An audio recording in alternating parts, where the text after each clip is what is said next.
I was a police reporter for 13 years, and really longer than that if you count the time spent doing the nonfiction books. And I covered a lot of police shootings. And some of them were good in the sense that the person had to be shot. Some of them were, there was no way to know. It was just two people there, and one of them was dead. Or one of them maybe wasn't dead, but in a court of law, the police officer was going to prevail. And a few of them, there were actually witnesses who held on to accounts that were different from the police officer, and those became controversies. But they were very, it was a very rare thing when that happened. Often I would go to a scene of a police shooting and somebody would say, they shot him in the back, they shot him down like a dog, they shot him, there was a lot of commentary on the street about what the police had done wrong. And it would never get to the grand jury. What you say in front of a television camera is what you say in front of a television camera. What you're willing to say in front of a grand jury with lawyers all around is very different. Possibly because the witness was intimidated by authorities, but also possibly because what you say in front of a grand jury has to be true, and nobody's willing to risk perjury, but they're willing to say anything in front of a TV camera. And there was no real way for a reporter to know it. I could sense that the game was rigged, that if you were a police officer, you had innumerable advantages on the way to having a police shooting investigated. I could suspect certain officers in certain circumstances. There was some boilerplate probable cause that I heard in an awful lot of reports. You're taught how to write as a police officer, particularly as a detective who might be investigating a police shooting. And the ability to write your way out of trouble is not to be underestimated. But in the end, it came down to one person's word against another, and the first person's word was a sworn police officer.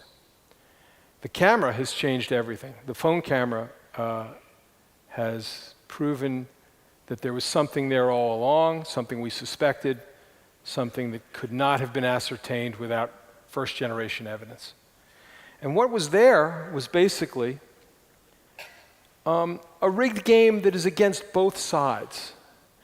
I'm going to try to channel for you today the sentiments, and I'm neither one, so it'll be flawed in every sense, but I'm going to try to channel the sentiments of a young black male in my city who has grown up being policed in Baltimore at any point in my lifetime, but particularly in the years since the drug war ratcheted up, and I would date that from I would say the 1980s, 1990s, mid-1980s to the present, and also a working police officer.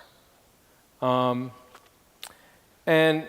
from both their points of view, the drug war and the overlay of the drug war on the dynamic of policing in American city has destroyed policing, it's destroyed trust, it's damaged communities, it's accomplished none of what it said it would accomplish, and it's actually impeded all that we need to do.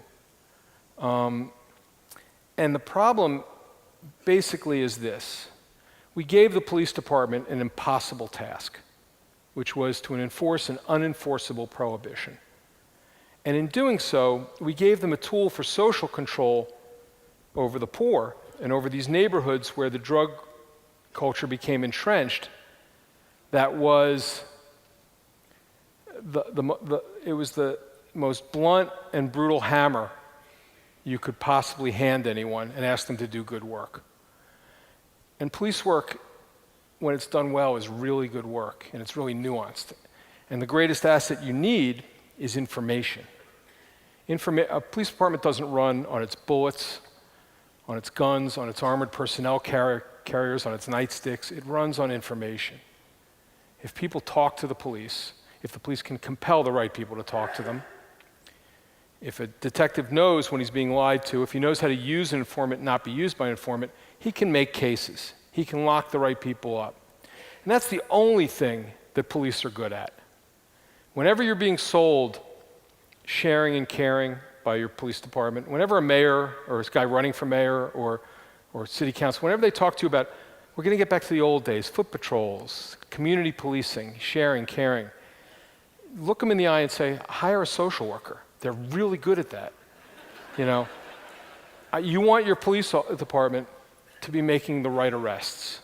If they make the right arrests, if they can do retroactive investigation well, you will start to control crime in your city.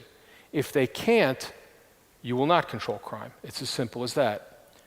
Well, for 30 years longer, I watched as police departments walked away from actual police work and instead went over to arresting people for drugs, as if that was police work.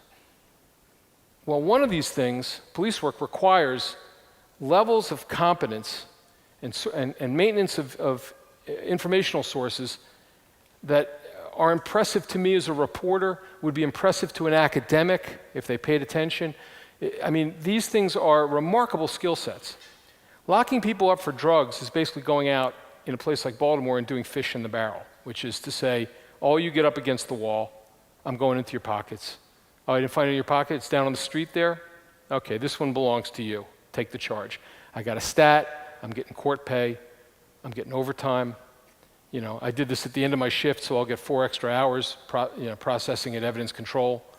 The 10 pills of cocaine I just got, I'll go to court, I'll get paid, and then at the end of the month, I'll have 30 arrests, and it'll look like I'm doing my job, and I'll get promoted, and I'll be the sergeant, and I'll be the guy who trains the next generation of police how not to do their jobs.